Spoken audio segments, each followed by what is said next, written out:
Hi guys, இன்றைக்கி பார்க்க போகிற ரெசிபி என்னென்னு பார்த்தீங்கன்னா கருவேப்பிலை தான். கருவேப்பிலை வச்சு எப்படி ஒரு டிஃப்ரெண்ட்டாக ஒரு சட்னி பண்ணலான்னு சொல்லிட்டு பார்க்கலாம் வாங்க. இந்த கருவேப்பிலையில் அவ்வளோ மருத்துவ குணம் இருக்குது. ஆனால் இந்த கருவேப்பிலை யாரும் அதிகமாக அவ்வளோ சாப்பிடவே மாட்டாங்க. அது எப்படி வெரைட்டியாக நம்ம ஒரு சட்னி ரெடி பண்ணலான்னு சொல்லிட்டு பார்க்கலாம். இந்த கருவேப்பிலை சட்னிக்கு இட்லி கொஞ்சம் 2 இட்லி எக்ஸ்ட்ரானாலும் சாப்பிடுவாங்க. ஸோ அதனால் இந்த கருவேப்பிலை சட்னி அவ்வளோ நல்லது. இதுக்கு வந்து நான் ஒரு எலுமிச்சை சைஸ் வந்து புளி எடுத்து வச்சுருக்கேன், வெரைமிளகாய், உளுத்தம்பருப்பு, அப்புறம் 4 பல்லு பூண்டு எடுத்து வச்சுருக்கேன். இவ்வளோதான். பாருங்கள், நான் வந்து ஒரு எலுமிச்சை சைஸ் புளி எடுத்து வச்சுருக்கேன். எலுமிச்சை பழம் சைஸ்க்கு நம்ம புளி கொஞ்சம் எக்ஸ்ட்ராவே எடுத்துக்கலாம். ஏன்னா புளி வந்து எதுக்காகனா கருவேப்பிலை கொஞ்சம் கசப்புத்தன்மை இருக்கிறதுனால அந்த கசப்புத்தன்மை ஈக்குவல் பண்ணுறதுக்காக தான் நான் இந்த புளி எடுத்திருக்கேன். புளி கொஞ்சம் எக்ஸ்ட்ராவே போட்டிங்கன்னா கசப்புத்தன்மை தெரியாது சட்னியில். அதேமாதிரி ஒரு 4 வெரைமிளகாய் எடுத்து வச்சுருக்கேன். காரத்துக்கு ஏற்றா போல் நீங்கள் போட்டுக்கலாம். 2 டீஸ்பூன் உளுத்தம்பருப்பு எடுத்திருக்கேன். 4 பல்லு பூண்டு எடுத்துருக்கேன். உரிச்சும் எடுத்துக்கலாம், இல்லை உரிக்காமனாலும் எடுத்துக்கலாம். 2 வெங்காயம் எடுத்து வச்சுருக்கேன். 2 வெங்காயம் இந்த மாதிரி பெருசு பெருசாக கட் பண்ணி வச்சுக்கலாம். ஒரு தக்காளி எடுத்திருக்கேன். இது எல்லாமே நம்ம விதக்க போகிறதுனால நம்ம பெருசாகவே கட் பண்ணிக்கலாம், ஒன்றும் பிரச்சனை இல்லை. இது கூட நம்ம இப்போ கருவேப்பிலை ஆட் பண்ண போகிறோம். இந்த கருவேப்பிலை வந்து பார்த்திங்கன்னா நல்லா உருவி எடுத்து அதை நல்லா தண்ணியில் வாஷ் பண்ணிவிட்டு ஒரு காட்டன் கிளாத் எடுத்து அதில் போட்டு நம்ம துணியில் ஒத்தி எடுத்துட்டோம்னா ஈரப்பதமே இருக்காது. ஸோ இந்த மாதிரி உதிரியாக வரும் நம்மளுக்கு கருவேப்பிலையும். இந்த கருவேப்பிலை வந்து சாப்பிட்டா நமக்கு அவ்வளோ நல்லது உடம்புக்கு. எந்த ஒரு நோய் நம்ம சீக்கிரம் அண்டாதுன்னு சொல்லுவாங்க. இந்த கருவேப்பிலையில் அவ்வளோ மருத்துவம் இருக்குது. முடிக்கொட்டை பிரச்சனை இருக்கிறவங்க, முடி நல்லா வளரணும், கருன்னு வளரணும் அப்படின்றவங்க எல்லாருமே வந்து இந்த மாதிரி கருவேப்பிலை நிறையவே எடுத்துக்கலாம். குழந்தைங்க வந்து கருவேப்பிலை சாப்பிடவே மாட்டாங்க. பெரியவங்களும் சரி இந்த கருவேப்பிலை தூரமாக எடுத்து வச்சுருவாங்க சாப்பாடு சாப்பிடும்போது.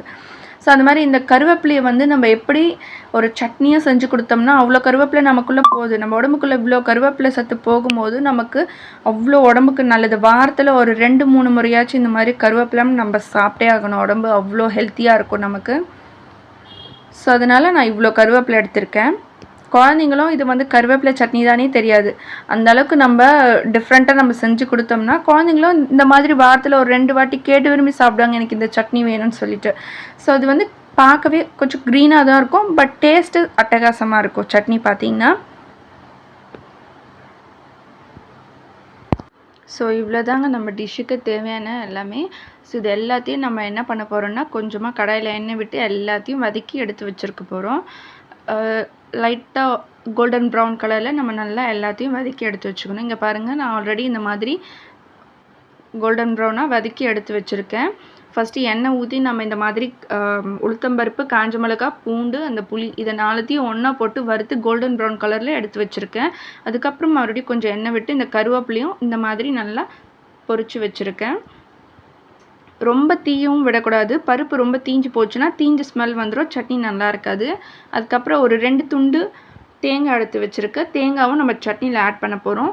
இப்போ நான் அந்த தேங்காய், வெங்காயம், தக்காளி இது 3த்தையும் இந்த மாதிரி நல்லா கோல்டன் ப்ரௌன் கலரில் வதக்கி வச்சுருக்க பாருங்கள்.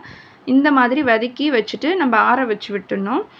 ஒரு 10 நிமிஷம் இல்லை ஒரு 5 நிமிஷம் ஆற விட்டால் போதும் நமக்கு. ஸோ ஒரு 5 செகண்டில் ஆறிடும். இது ஆறினதுக்கப்புறமா நம்ம மிக்ஸி பவுலில் எடுத்து நம்ம எல்லாத்தையும் அரைச்சிக்கலாம். பாருங்கள், நான் இந்த மாதிரி நல்லா அரைச்சி வச்சுருக்கேன். நம்மளுக்கு நல்லா ஃபைன் பேஸ்ட்டாக அரைச்சிட்டோம்னா அந்த கருவேப்பிலை அவங்களுக்கு தெரியவே தெரியாது குழந்தைங்களுக்கு. அரைச்சதை நம்ம எடுத்து ஒரு பவுலில் ட்ரான்ஸ்ஃபர் பண்ணிடலாம்.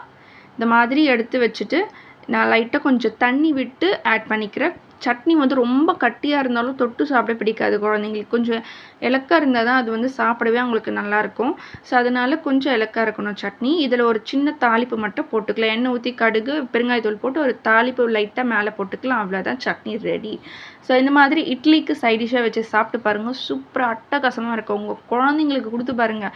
ஒரு இட்லி 2 இட்லி எக்ஸ்ட்ராவே போகும் உள்ளுக்குள்ளே.